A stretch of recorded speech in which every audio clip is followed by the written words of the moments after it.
जय बच्चों, आज हम संस्कृत सब्जेक्ट में एकादशः पाठ पढ़ रहे हैं। तो पाठ का नाम है पर्यावरणम, है ना। यह एक निबंध है। हमने पहली वाली वीडियो के अंदर इसका आधा अनुवाद किया था, वो आधा उसके आगे से करेंगे। ओके, तो हम इसके आगे की वीडियो बना रहे हैं। अतएव अस्माभिः प्रकृति रक्षणीय, है ना। तो इसलिए हमारे द्वारा प्रकृति रक्षणीय है। रक्षणीय यानी हमें इसकी प्रकृति की रक्षा करनी चाहिए, ठीक है। तेन च पर्यावरणम रक्षितिम भविष्यसि यति, है ना। और इससे पर्यावरण रक्षित होगा। प्राचीन काले लोकमंगल संशील ऋषियों वने निवसन्ति, है ना। प्राचीन काल में लोक कल्याण की कामना चाहने वाले ऋषि वन में रहते थे। मतलब पुराने समय में हमने देखा है कि ऋषि जो होते थे वो कहाँ पर रहते थे? वन यानी जंगलों में, है ना। क्योंकि वो प्रकृति की सुरक्षा करना चाहते थे, है ना। यतो ही वने सुरक्षितम पर्यावरणम मूल लभन्ते सम, ठीक है। क्योंकि वन में ही सुरक्षित पर्यावरण उपलब्ध होता है। जब जंगल में पर्यावरण कैसा होता है? शुद्ध होता है, ठीक है। तत्र विविधा विहगा कलूल जी श्रोत रसायन ददती, है ना।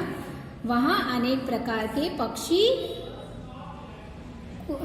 कलरवों से कानों को अमृत देते हैं। मतलब जंगलों में क्या होता है, जो पक्षी होता है वो चहचहाते हैं, तो वो हमारे कानों को बहुत ही अच्छे लगते हैं। वो कैसी होती है? उनकी आवाज अमृत के समान होती है। सरितो गिरी निर्झराश्य अमृत स्वादी निर्मलम जलम प्रयच्छन्ति, है ना।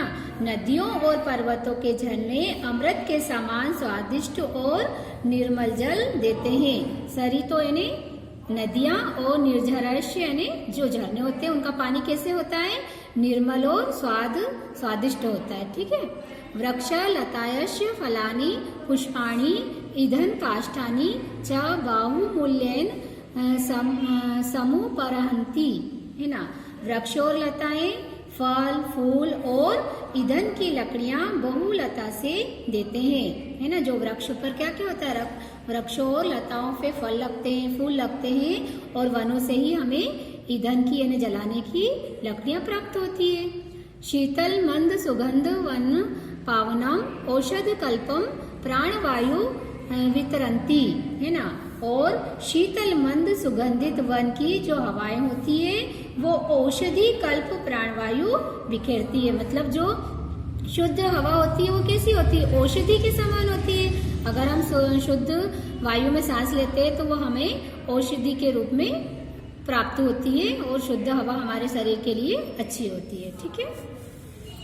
परंतु स्वार्थ धंधयो मानवः तदेव पर्यावरणम अद नाशयन्ति। लेकिन स्वार्थ से अंधा मनुष्य तो आज पर्यावरण का नाश करता ही जा रहा है ना। क्योंकि जो इंसान होता है वो स्वार्थ में अब लीन हो गया है ना। अपने स्वार्थ के हिसाब से वो वृक्षों को काटता जा रहा है, ठीक है। स्वाद कल्पलाभ जनः बहुमूल्यानि वसंतु नाशयन्ति, है ना। और क्या होता है कि थोड़े लाभ के लिए मनुष्य बहुमूल्य वस्तुओं का नाश करते हैं, है ना। थोड़े से लाभ के लिए क्या कर रहा है इंसान?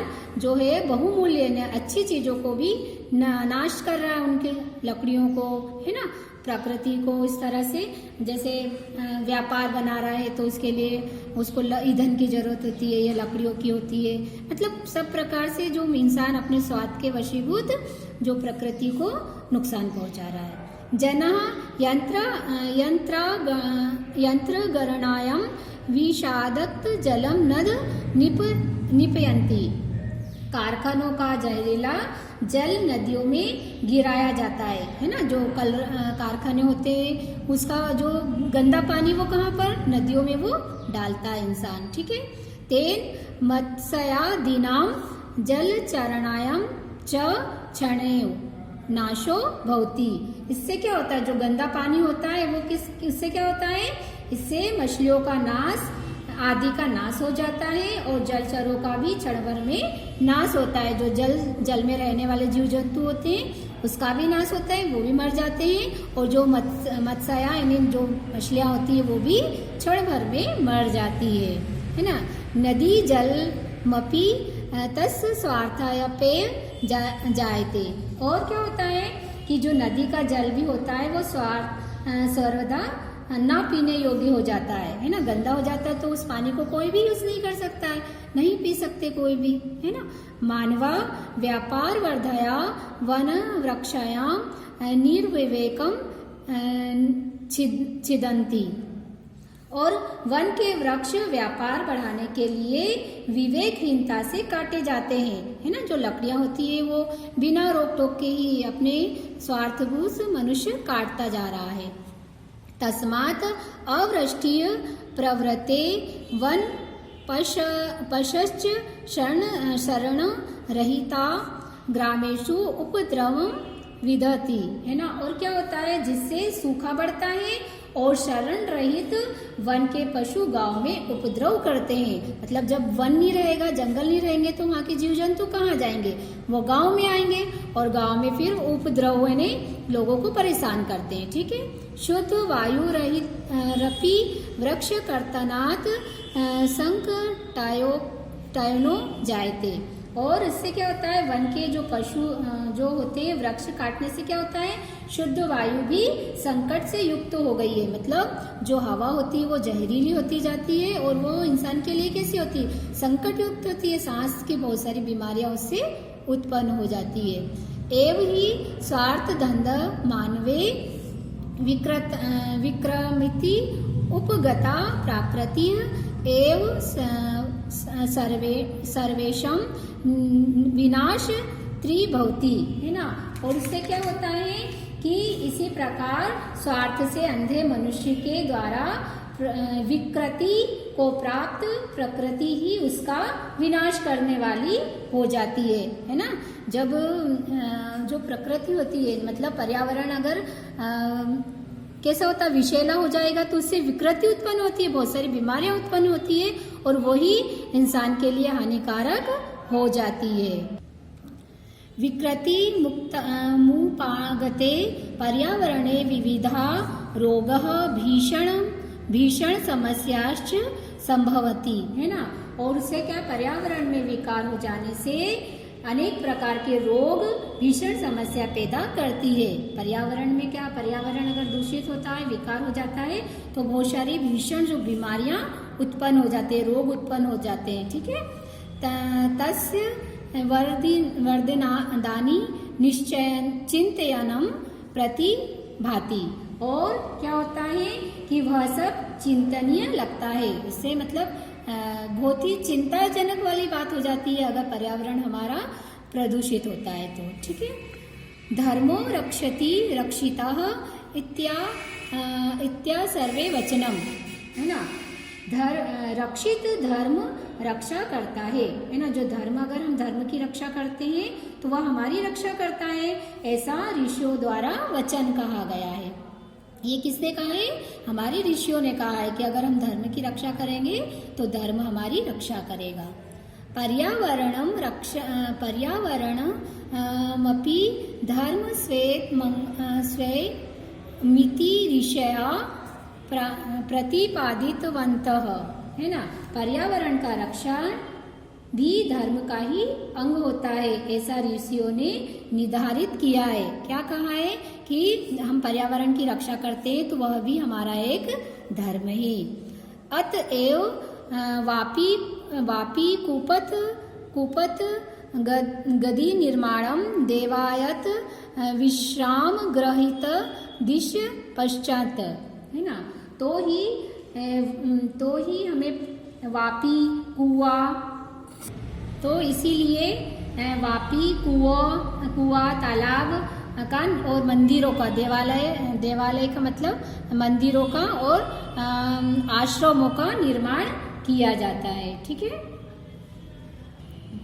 धर्म सिद्धे स्त्रोतो रूपेण अंगीकृतम। अब इससे क्या होता है, जब हम कुओं का, तालाबों का, है ना, और विश्राम गृहों का जब निर्माण करते हैं तो इससे क्या होता है, धर्म की रक्षा की सिद्धि होती है और यही धर्म स्त्रोतों के रूप में स्वीकार किए जाते हैं। ठीक है। कुकुरः सुकर सर्प नकुलादि स्थल चरा मत्स्या कच्छप मकर प्रसूतय जलचरास्य आदि रक्षिणाया, है ना।